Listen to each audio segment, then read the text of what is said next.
Hello, and welcome to week 6.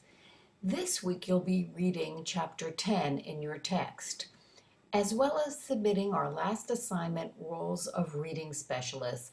That is not due until the 15th. So we'll be discussing that in a few minutes. Of course, you need to keep posting to the discussion board. Don't forget that is 10% of your grade, as well as explore these two websites that I've placed for you this week. So let's get started. The first website is Selecting and Evaluating Materials. This is a valuable resource. It is from Scholastic, which you are probably familiar with. And this particular article talks about leveled reading, developmental reading assessment, and Lexile measures, all things that we should know about. These are the three most common leveled reading methods that are used. So the questions to ask, of course, and the question that most teachers want to know, and parents, how can I find the just right books for my child?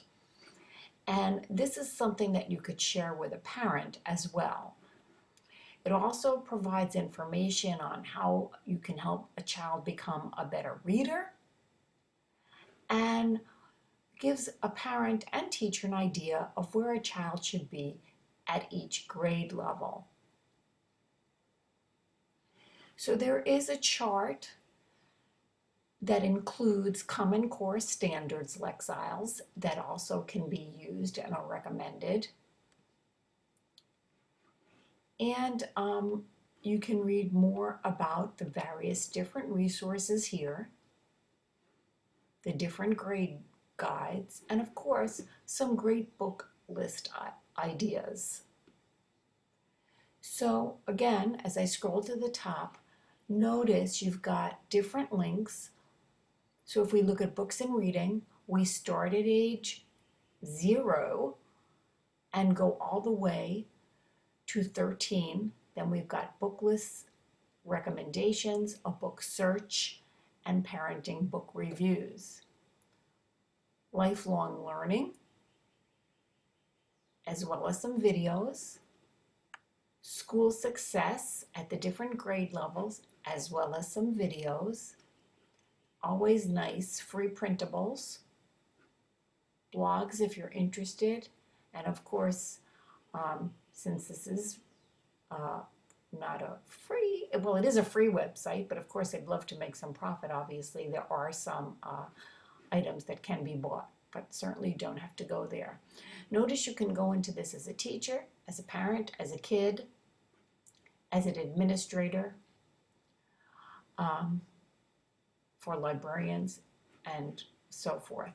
So again, a site that you should have bookmarked if you don't already have. The next website is very interesting, and you'll see it's from University of Connecticut. And what we've said here is that this is the most widely recognized center in the world for conducting research on the comprehension and learning skills associated with successful communication and information technology. So we call this the New Literacies, and it's focused on skills, strategies, and dispositions required for successful reading comprehension and learning using the internet, and discovering the best way to prepare students for these new literacies. So new information is added to this website on a regular basis, so I encourage you to bookmark it and view it often. You can see preparing students, teachers for new literacy is where we start off here. And you can find out more about this. They have many resources for school leaders, for teachers, so I'm going to click on the teachers. And then you can see you could click again. Classroom resources, professional development resources, different links, a couple of videos, and that's why I didn't share with you additional videos this week, because they are embedded in these websites that I am sharing with you. And of course, we need to get back to our final assignment. So I'm going to click on assignments. and I'm going to scroll down to our last key assessment, roles and responsibilities of the reading specialist. Now, there are several parts to this assignment, so let's look at part 1 first.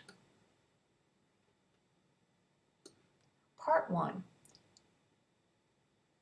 Explain and analyze the school and district roles of literacy coaches and reading specialists in selecting curriculum materials for reading and working collaboratively during a reading adoption. Not too difficult. How can the reading specialist support other educators in selecting curriculum materials for reading? Why is it important that school and district literacy teams work collaboratively during a reading adoption? Part 2. Examine ways of communicating assessment information to various audiences and discussing the importance of family literacy for accountability and instructional purposes. How would you communicate assessment information to various audiences for both accountability and instructional purposes? And the last part of this part 2, what is family literacy? What is the reading specialist's role in communicating assessment information to parents for accountability and instructional purposes? Part 3 is simply to address the roles of the school site reading specialist and district level supervisor or curriculum coordinator during a reading adoption.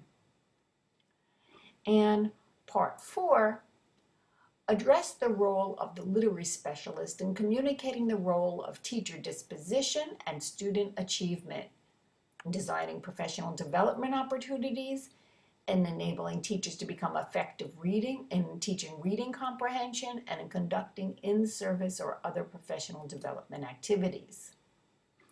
So A, how can the literacy specialist help the classroom teacher and the paraprofessional understand the relationship between teacher disposition and student achievement?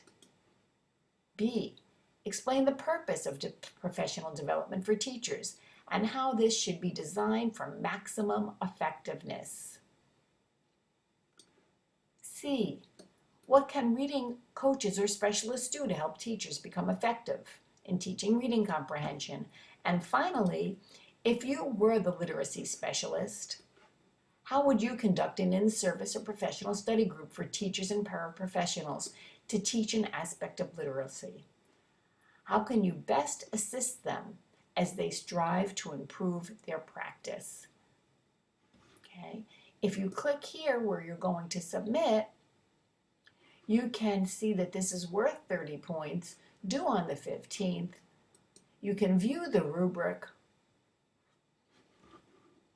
Okay. Very important. I'm going to be looking for each of these items.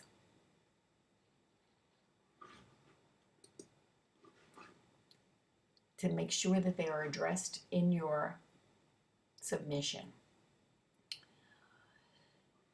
And again, I want to remind you, discussion board needs to be completed. We're getting close to the end, not quite there.